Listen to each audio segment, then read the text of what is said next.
Avant d'être exécuté, je me suis mis à manger une pomme parce que je le savais au fond de moi. Tôt ou tard, j'allais mourir, alors autant ne pas me priver jusqu'au bout. Au moment même où l'officier s'apprêtait à donner l'ordre de tirer, le petit garçon à côté de moi s'est mis à réciter un poème allemand. Or, cet officier était un homme qui aimait la poésie. En l'écoutant, son humeur s'est immédiatement adoucie et c'est ainsi que nous avons échappé à l'exécution. Mais un soldat lui rappela aussitôt qu'il manquait encore un prisonnier pour atteindre le quota du jour. Sans hésiter, l'officier interpella un autre détenu. Non!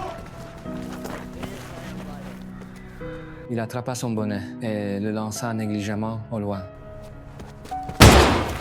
Cet endroit s'appelait le camp de concentration d'Auschwitz. Ici, le travail ne manquait jamais. Mais pour manger, nous n'avions droit qu'à un bol de bouillie aigre et nauséabonde. Et malgré tout, les prisonniers se la disputaient, car c'était le seul véritable repas du camp. Un jour, un surveillant, désœuvré, jeta au hasard un morceau de saucisse. 2 prisonniers se ruèrent dessus et commencèrent à se battre. Leur misère fit éclater de rire les soldats. Mais le surveillant n'était pas encore satisfait. Il ordonna aux 2 hommes de se gifler mutuellement, promettant que le vainqueur pourrait manger la saucisse. Mais nous avions déjà du mal à tenir debout, alors nous battre. Dès le 2e échange, l'un des prisonniers s'effondra au sol. Le surveillant pourtant ne mit pas fin à la scène. Il désigna ensuite le petit garçon. Sans réfléchir, je me plaçai devant lui. Après tout, il m'avait sauvé la vie. Et pourtant, malgré mon apparence frêle, j'esquivais attaque après attaque, sans en manquer une seule. Le surveillant corpulent, furieux, décida de me gifler lui-même. Mais là encore, j'esquivais et il perdit l'équilibre. En tombant à terre, humilié devant ses hommes, il s'apprêtait à me punir sévèrement lorsqu'un officier arriva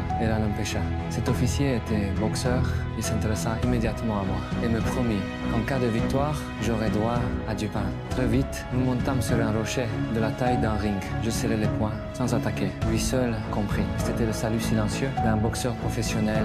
Nous avons touché les gants, puis le combat a commencé. Il lança une série de coups rapides que j'évitais sans difficulté. À cet instant, il prit enfin le combat au sérieux. Il retira ses bretelles et se mit réellement à boxer. En voyant l'officier blessé, le surveillant saisit une pelle pour me frapper, mais on l'en empêcha. C'est alors que j'appris que cet officier était le champion de Hambourg en 1938. Et lui avait compris qui j'étais. Il reconnut ma véritable identité. J'étais le champion de Varsovie, Teddy, un boxeur dont l'esquive était presque intouchable. Ces combats fit de moi une exception dans le camp. Un prisonnier spécial chargé d'offrir du divertissement aux officiers allemands, un boxeur. J'ai reçu un travail plus léger aux écuries et même des privilèges que les autres prisonniers n'osaient imaginer que dans leurs rêves.